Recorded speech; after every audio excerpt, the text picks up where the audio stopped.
You're listening to DNA ID, brought to you by AbJack Entertainment. Be sure to check out some of the other great true crime podcasts from this network, including The Murder in My Family, Missing Persons, Scene of the Crime, Zodiac Speaking, Beyond Bizarre True Crime, Campus Killings, Below the Surface, and Killer Communications.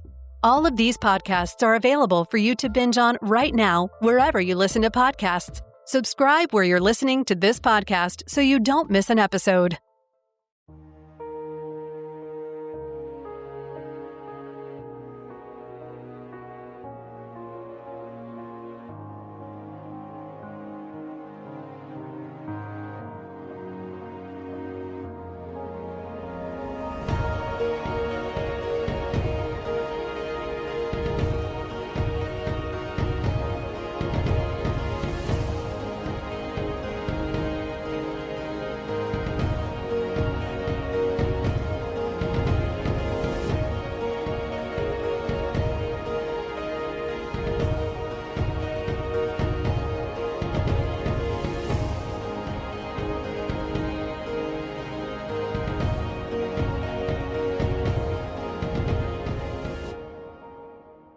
On June 3, 1993, a trucker stopped to relieve himself on the westbound side of California State Route 152 on mountainous Pacheco Pass east of Merced in Santa Clara County.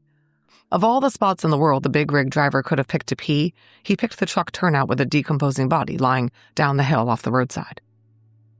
The Santa Clara County Sheriff's Office arrived and observed the corpse. It appeared to be a woman. Her head was pointed downhill and wedged under a rock. She was wearing all blue, in a conservative collared jacket secured with a large white button, a blue shirt, and blue jeans. Deputies at the scene could not immediately determine what had killed this woman, and indeed, after an autopsy, the Santa Clara County medical examiner classified her cause of death as undetermined. He gathered that she was white. She stood about 5'3" and she weighed 130 pounds. She was between 30 and 40 years old. She had medium-length brown hair and brown eyes. There was no evidence that she'd borne children, which was erroneous, but she had a 5-inch scar on her stomach from gallbladder surgery. She had formerly had dental care, but her teeth had deteriorated, and it was evident she hadn't taken care of them for some time. Police also released that she had apparent needle track marks on her body. As I said, the Jane Doe was wearing a blue jacket with a large button, a blue shirt, and jeans. She was also wearing white Hanes underwear, a white bra, white Nike socks with blue stripes, and brown tennis shoes. She'd been dead for an estimated 1 week or so, and based on the fact that she was found off a truck turnout, was suspected to have been killed elsewhere and dumped where she was found. She had no identification on her anywhere. A plastic yellow and black flashlight was found near the body, but that information was not released at the time. Santa Clara authorities did their best to identify Blue Pacheco, as she became known, her moniker an homage to her attire and location. They compared her vital statistics to missing persons reports, but learned of none that matched up. I'm not clear on whether Blue Pacheco was eventually buried. The investigator that worked this case for Santa Clara, Sergeant Shannon Catalano, was not available to speak with me. But samples were collected from the woman's remains for future DNA testing, and it didn't take long before someone took credit for her murder. Keith Hunter Jesperson was a long-haul trucker who lived in Oregon and drove long distances away from home on his trucking routes. In 1990, he met a woman named Tanya Bennett at a Portland bar. He took her back to his place and struck her in an argument. He hit her and strangled her until he killed her, something he later said he meant to do. Then he dumped her body and went about his business. After the details of Tanya's unsolved murder were publicized, a Portland woman named Laverne Pavlinak came forward and told police that her boyfriend John Sosnovsky had killed Tanya and forced her to hold the rope that strangled Tanya while he raped her. Laverne provided details she had gleaned from newspaper articles, but also went so far as to produce for detectives a purse she claimed belonged to Tanya and a piece of cloth cut from the fly of the jeans she said Tanya was wearing. Laverne actually had nothing to do with the crime, and neither did John. Her rationale for making up the story is unclear. She may have wanted to get revenge against John for breaking up with her. Other reports indicate that the relationship was abusive and she wanted to get out of it. Either way, both Laverne and John were convicted of the crime and sent to prison after John pleaded no contest to felony murder and rape to avoid the death penalty. Laverne had tried to recant her story, but too late. Well, none of this sat well with the man who had actually killed Tanya, Keith Jesperson. He did not appreciate others taking credit for his kill and the vast amount of media attention they received after confessing. So he did something about it. He went into a Livingston, Montana Greyhound bus station bathroom and defaced the walls with graffiti confessing to the rape and murder of Tanya Bennett. He wrote, "I killed Tanya Bennett January 21, 1990 in Portland, Oregon. I beat her to death, raped her, and loved it. Yes, I'm sick, but I enjoy myself too. People took the blame and I'm free." He signed the message with a smiley face. Jesperson left another graffitied message in an Umatilla truck stop bathroom 2 months later, writing, "Killed Tanya Bennett in Portland. 2 people got the blame so I can kill again. Cut button off jeans, proof." Nothing happened after he wrote these messages. In 1994, a letter came to the Washington County Courthouse. According to the book The Happy-Faced Murderer by Jack Smith, the note detailed where Tanya Bennett's body had been dumped, the exact wounds she had, how she'd been tied up, where her Walkman and purse could be found, the position she was in, and the fact that the buttons were cut off her jeans. It read in part, quote, "I killed Miss Bennett January 20th, 1990 and left her 1.5 miles east of Lateral Falls on a switchback." There was no media coverage of this letter, so Jesperson sent a second letter to the Oregonian newspaper and a third. Some of the letters indicated he had 5 victims in several West Coast states, and none of them were solved. The Tanya Bennett case was a false conviction. Details of the dump sites and the crimes matched Jesperson's claims, and some of the details in the letters were not publicly available information. For example, it was not released to the public that Tanya Bennett had been left facing downhill with the buttons of her jeans cut off. Jesperson also wrote that he would kill again. One of the letters written to the Oregonian said, "It all started when I wondered what it would be like to kill someone, and I found out what a nightmare." All were signed with a smiley face. According to a series of articles in the Oregonian from 1994, the handwriting in the letters matched the handwriting in the 2 messages in the truck stop bathrooms. It was at this point that the investigators began to recognize that they had a serial killer on their hands. He was not afraid and was not going to stop. Jesperson later said he did not want to get caught, but that he started to get thrills from killing and dumping the bodies, risking capture and loving the game. In March 1995, though, he finally slipped up and killed someone who could be linked to him, 41-year-old Julie Ann Winnington in Washington State, who was Jesperson's girlfriend at the time. Among Julie's possessions were found documents signed by Jesperson. Clark County Sheriff's Office Detective Rick Buckner pulled Jesperson in for a 6-hour interview, photographed him, and took fingerprints and blood samples. But Jesperson denied strangling Julie, saying they had an argument and she left. Buckner was extremely suspicious because Jesperson did not react normally to the news of his fiance's death and didn't even ask how she died. But he had no choice but to let Jesperson go. According to Jack Smith's book, back in his truck, he tried to take his own life at a truck stop by consuming pain pills. But Jesperson was 6'6" and 250 to 300 pounds. The pills failed to kill him. So he called up the Clark County detectives and the reporter who had coined the happy-faced killer namesake, Phil Stanford from the Oregonian, and confessed to Julie's murder. He was arrested on March 30th, 1995, and would never see the light of day again after police learned that he was the happy-faced killer. The GLP-1 pill you've been waiting for is now on Ro. Yep, it's finally here. With the same clinically proven ingredient, now in a pill, and now on Ro. It's the first FDA-approved GLP-1 pill for weight loss at the lowest price available. That's one daily GLP-1 pill for big results. Now on Ro. Go to ro.co/listen to see if you qualify. RX only. Go to ro.co/safety for serious side effects and boxed warning associated with GLP-1s. The 5 women Jesperson was initially convicted of killing were Cynthia Lynn Rose, Julie Ann Pentland, Angelina Soubrise, his girlfriend Julie Winnington, and Tanya Bennett, whose purse was found where Jesperson said it would be. After Jesperson led investigators to Tanya's real purse, the false confessors Laverne and John were released, having served about 5 years in prison. For the 5 Washington and Multnomah County victims known to authorities at the time, Jesperson received 3 life without parole sentences for murder and aggravated murder and was sent to prison at the Oregon State Pen in Salem. So who is Jesperson? Keith Hunter Jesperson was born on April 6, 1955 to parents Leslie and Gladys Jesperson in Chilliwack, British Columbia, Canada. He was the middle of 5 Jesperson children. A lumbering, awkward teen, Jesperson grew to 6'6" tall. Because of his size and personality, Jesperson was picked on at school and his own siblings called him Igor. As a result, he was a loner with few friends. According to interviews with both Jesperson and his siblings, their father Leslie was a violent, abusive alcoholic who whipped the kids with belts and used electric shocks to punish the children. Jesperson felt that his father's rage was often directed at him, and he was bullied by both his father and his siblings. He started killing animals at a young age and has said that pretty quickly he started to wonder what it would feel like to kill a person. He tried it, attacking 2 boys in separate incidents as a teen, but both attacks resulted in injury, not death. A foot injury that required multiple surgeries put an end to Jesperson's dreams of joining the Royal Canadian Mounted Police, and he started a series of menial jobs before turning to trucking. He met his wife Rose when he was 19 and she was 17, and he was working at a fast food restaurant. They married in August 1975. Jesperson and Rose had 3 kids, 2 girls and a boy. The family lived on a farm in Washington state. Jesperson was actually a doting father and did not lay a finger on his children. His daughter, Melissa Moore, has penned a bestseller about growing up unknowing that her father was a serial killer. She wrote in an article, quote, "He never molested or beat any of us. It was just a feeling that something was building, seething beneath the surface." As a child, Melissa and her siblings witnessed their father killing kittens and a cat that the kids were playing with.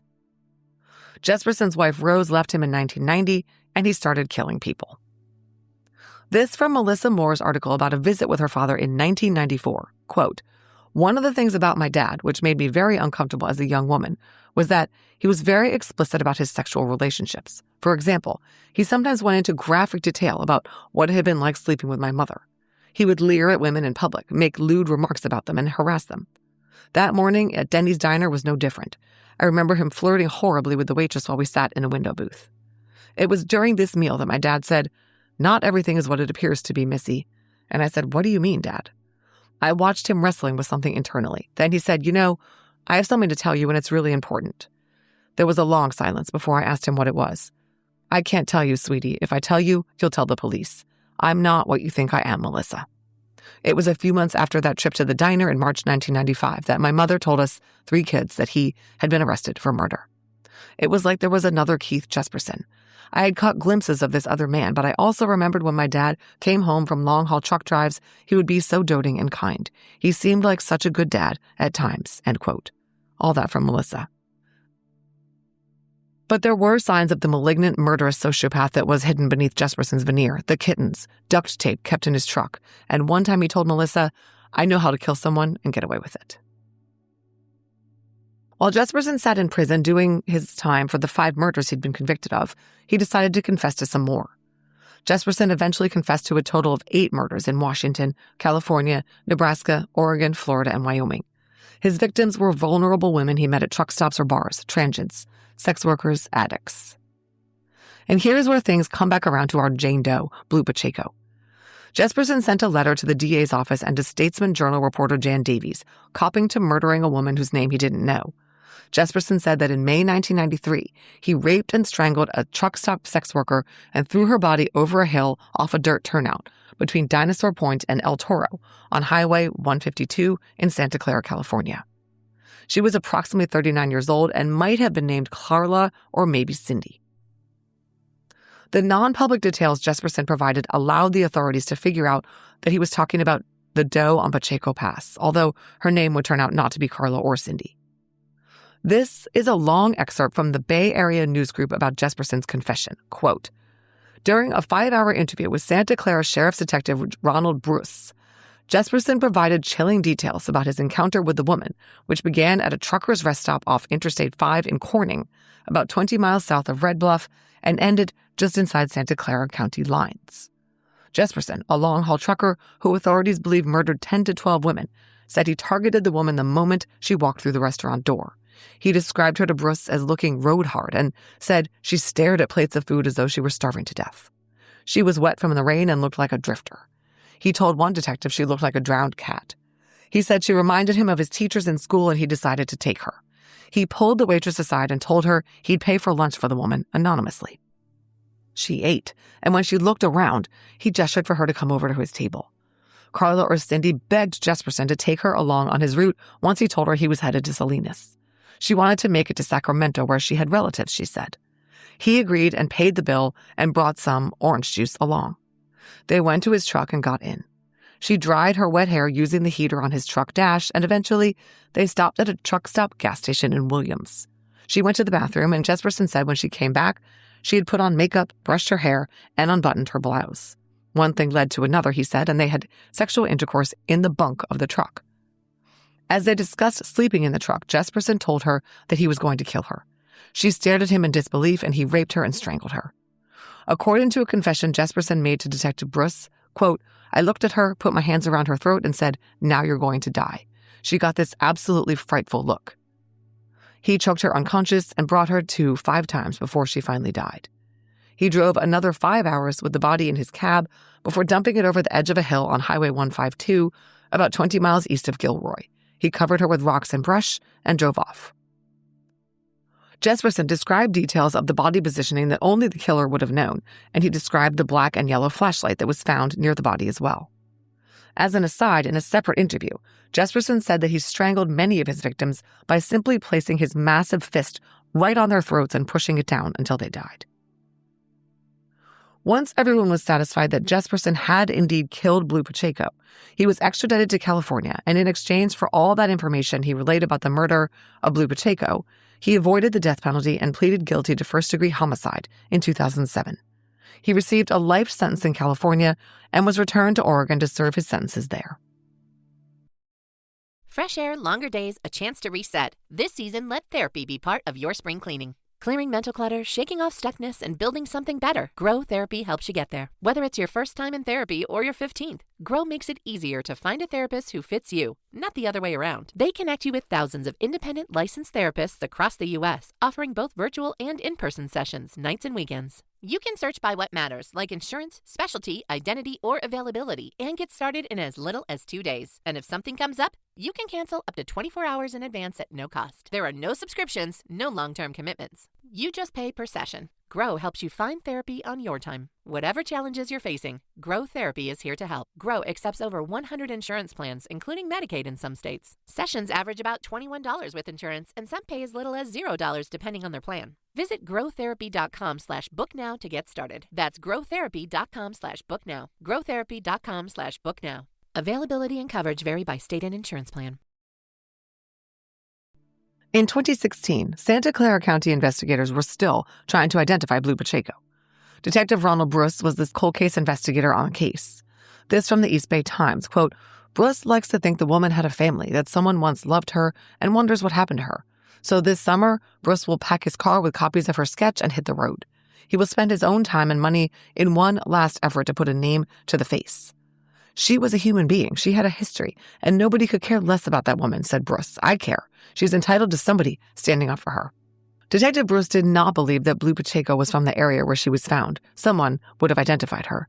He suspected that she was a transient and was likely brought into the area and dumped by someone eager to separate himself from her. The detective made posters with sketches of Blue Pacheco done from her autopsy photos and drove north on I-5 well into Oregon. He disseminated the poster at truck stops, shelters, jails, rest stops, and convenience stores, hoping someone would recognize Blue Pacheco. It didn't happen. Blue Pacheco remained under the jurisdiction of the Santa Clara County Sheriff's Office, where Shannon Catalano became a detective in 2015. Once IGG came around, the sergeant obtained a graduate degree in IGG from the University of New Haven.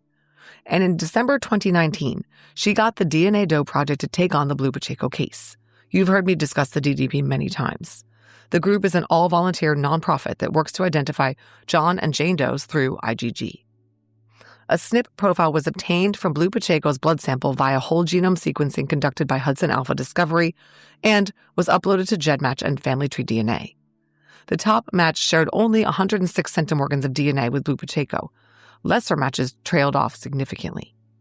The IGG was very complicated because one set of Blue Pacheco's maternal great-grandparents were born in Ireland, which has spotty records.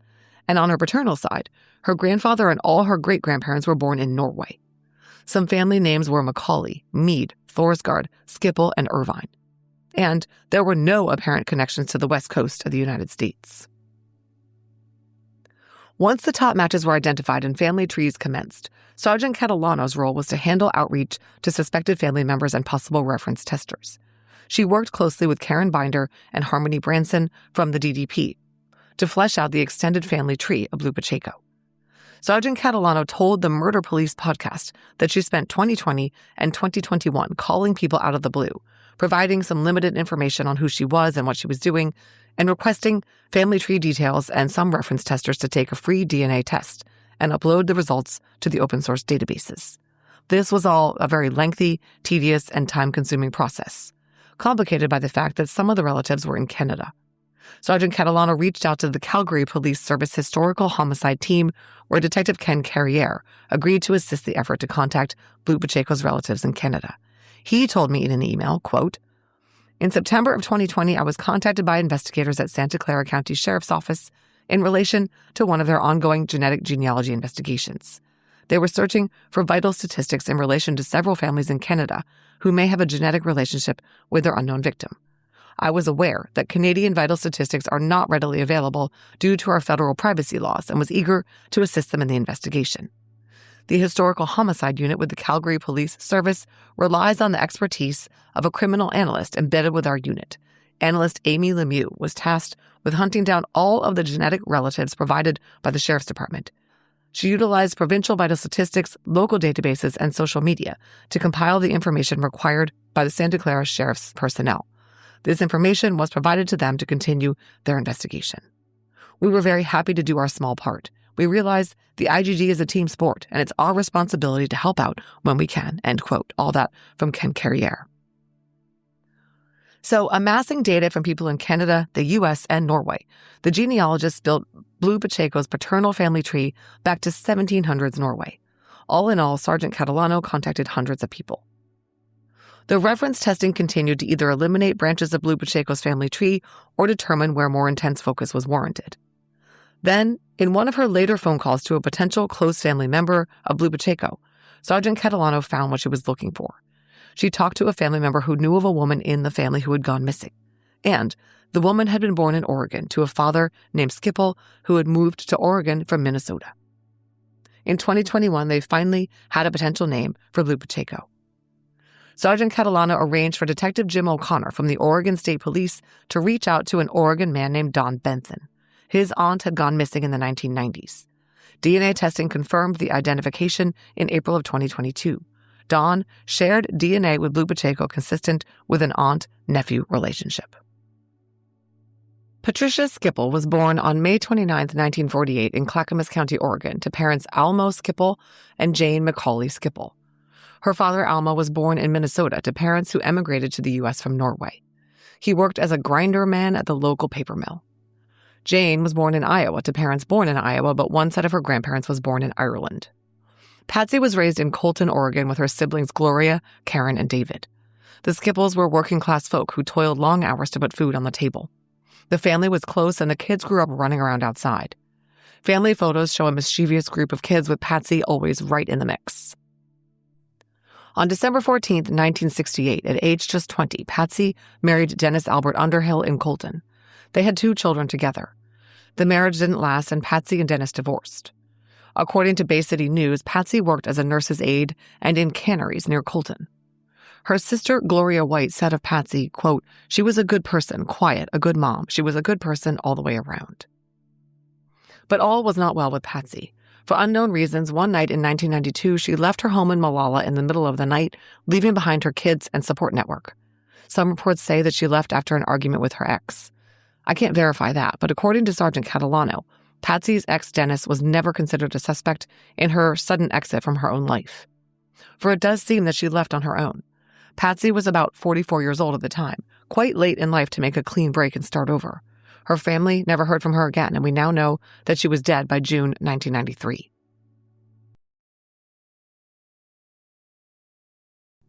When Sergeant Catalano received the kinship testing results proving that Blue Pacheco was a close relative of Don Benson, the son of Patsy's sister Gloria, she and Sergeant Noe Cortez, whom I worked with on my episode on Leslie Perlov and Janet Taylor, went to Oregon and contacted Patsy's living family members.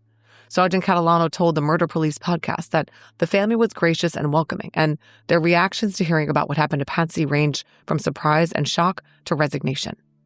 Patsy's siblings and her son, her daughter had died during COVID, related the shock suffered by the family when Patsy simply vanished one night.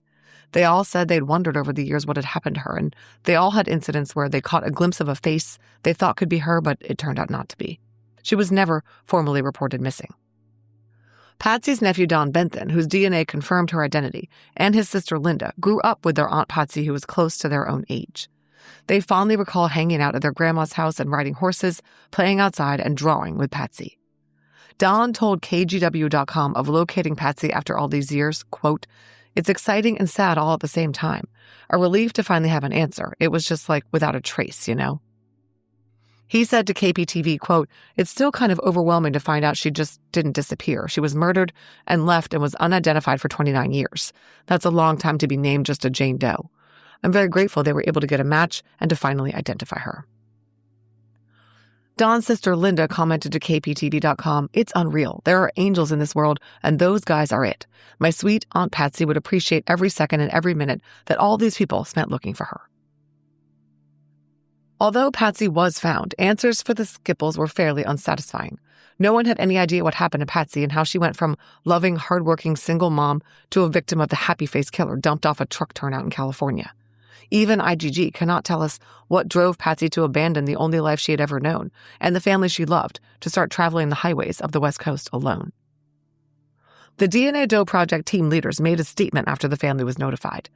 This case was exceptionally challenging due to recent Norwegian ancestry, which resulted in very distant DNA matches on GEDmatch and Family Tree DNA, said Karen Binder. We thank the voluntary DNA testers who tested and or uploaded to GEDmatch in order to assist us in solving this case. Co-team leader Harmony Branson added, "Every single DNA match made a difference in this difficult case." But the Skiple family had more to say. They told Sergeant Catalano that there was another woman missing from their family. Patsy's sister Gloria's daughter went missing in 1990. This was Martha Evans, who was 33 years old when she was a bridesmaid at her friend's wedding on February 10th, 1990. Martha was a divorced mom of two who was living with her own mother and her kids after the breakup of her marriage. After the wedding reception, she went back to her mom's house and made an emotional phone call to an unknown person. Still wearing her bridesmaid's dress, she borrowed some cash and her brother's truck and went to the Lager Bar. Her friends who met her there said that she was upset, but they didn't know what about. After the bar, she used the $4 in cash that she'd borrowed to gas up the truck, but then the truck wouldn't start, so one of her siblings had to come and help her get it working. Then she drove off down Highway 30, supposedly headed to a restaurant to meet her sister. She never showed up. The next day, her family called the police reporting that Martha was missing, and so was the truck she'd borrowed from her brother. She's not believed to have had anything with her other than the black leather jacket she was wearing. Neither Martha nor the truck has ever been found. The roadway she was driving apparently has waterways, lakes, sloughs, and other possible hazards, but water searches by Adventures with Purpose have come up empty. Martha's disappearance apparently affected Patsy deeply. Her family said she began to unravel after her niece Martha disappeared in 1990, and she began spending time alone before vanishing herself in 1992. Okay, let's touch on another Doe case. On September 14th, 1994, the skeletal remains of an unidentified female were found by an inmate work crew in a row of trees near Interstate 10 in Holt, a community located in Crestview, Okaloosa County, Florida. Analysis of the remains showed that they were of a white female, about 5 foot 6 inches tall, 110 pounds, between the ages of 35 and 55. Her bleached hair was naturally brown. She was wearing a full-length floral button-front Brandywine Creek dress that was missing 2 buttons and an intricate sequined floral print jacket. She was also wearing quite a bit of jewelry, including a beaded bracelet, a silver ring, a heart-shaped ring, a charmless charm bracelet, and a cord necklace with geometric pendants. An autopsy determined that the Jane Doe was the victim of a homicide. A lot of work was done to try to identify this Jane Doe. A facial reconstruction was made by a forensic artist early on, and a second, more technologically advanced one done in 2007. In 2008, samples from her autopsy were analyzed for DNA and entered into CODIS's Unidentified Human Remains database. In 2018, specimens were sent for isotope analysis at the University of Florida. At this time, samples were also provided to the FBI laboratory for DNA analysis, and Jane Doe was entered into the National Missing and Unidentified Persons database as UP1129 along with her DNA. None of it worked. Why am I talking about this Jane Doe? Because in February 1996, Keith Hunter Jesperson told Okaloosa County Sheriff's Office investigator Glenn Barbary that he had killed a Jane Doe in Florida in August 1994 and dumped her body near the Holt exit on I-10. Jesperson admitted to giving a ride to a blonde woman named Susan or Suzette, whom he picked up at a store near Tampa in August 1994 after he had delivered a truckload of aluminum coils. He guessed her to be around 30 years old and said she described herself as a fortune teller who used tarot cards. The woman did not have a specific destination, but she wanted to get out of Florida. Jesperson drove them to a truck rest stop on the Florida Panhandle and pulled over. Susan or Suzette agreed to sleep with him in the truck as long as they both kept their clothes on. But as she slept, Jesperson could not control his urges and started to touch her. She started screaming, and Jesperson, noting a security guard stationed nearby and his trucking company's rules about him not having passengers in his rig, stopped her screaming and breathing by pushing his fist into her throat. He then tied zip ties around her throat and raped her. Then he drove off with the body, disposing with her at the Holt exit, hiding her body in some brush along the I-10 roadside. Despite the Okaloosa County Sheriff's Office, Florida Department of Law Enforcement, and District 1 Medical Examiner's Office working decades to positively identify the Jane Doe, believed to have been killed by Jesperson, her name remained a mystery. That changed in 2023. Jane Doe's case was submitted to Othram Labs in early 2023. Testing was funded by NamUs, a SNP profile was produced, and an IgG analysis pointed to the name of a woman who was missing. Jane Doe was Suzanne L. Schellenberg, born on October 8, 1959. She was 34 when Jesperson killed her. Her family in Wisconsin was notified that she'd been identified. Jesperson was charged with Suzanne's murder after she was ID'd. In April 2024, he pleaded guilty to second-degree murder in Florida, but was not extradited from Oregon. The plea and additional life sentence were a formality as far as any impact on Jesperson, but were an important symbolic gesture for Suzanne's family and all Jesperson's victims. Speaking of his victims, Suzanne was the penultimate one to be identified. Again, here's a list of Jesperson's known victims: Tanya Bennett, Cynthia Lynn Rose, Lori Ann Pentland, Patricia Skiple, Angela Sue Breeze, Julie Winningham, Suzanne Schellenberg, and finally, one last unidentified woman, a Jane Doe, found in August 1992 near Blythe, California. Jesperson was convicted in Riverside County of this murder in 2010, but the Doe remains unidentified. Let's hope IgG comes to the rescue and provides another family with answers. Let's bring this all back around to Patsy Skiple. KGW.com interviewed her older sister Gloria White, who said, quote, "It's just a really hard pill to swallow to know she was lying there for and also that she was unidentified for so long." Gloria still has to struggle daily with the fact that her daughter Martha remains missing. Has she, too, been found and is sitting in an ME's office somewhere known only by a case number or a nickname? Karen Binder, then a team leader for the DDP and now at the Ramapo College IgG Center, said, quote, "The Does deserve to have their names back. They're humans. They have families. They have names. They have stories being a part of that." I mentioned that Keith Jesperson's daughter Melissa Moore has written a book about what it was like to grow up with him as a father and to find out at age 16 that he was a serial killer. The book is titled Shattered Silence, The Untold Story of a Serial Killer's Daughter. I highly recommend it. Melissa also has a podcast and a TikTok account at Life After Happy Face that has millions of views. The earliest possible release date for Keith Hunter Jesperson is March 1, 2063. Let's hope he's worm food long before that. Thanks for listening to this episode of DNA ID. Before you leave, please let me tell you about some important things related to the show. If you'd like to support this podcast and in the process, get access to early and ad-free episodes as well as bonus content like crime scene photos, you can sign up for a Patreon subscription for only $5 a month by heading over to patreon.com/DNAID.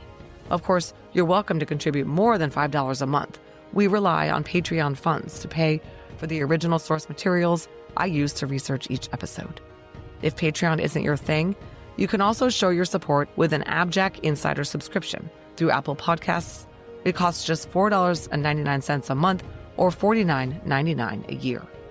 Your AbJack Insider subscription will give you the same benefits for not only DNA ID, but for all of the shows on the AbJack network, like Killer Communications and Campus Killings.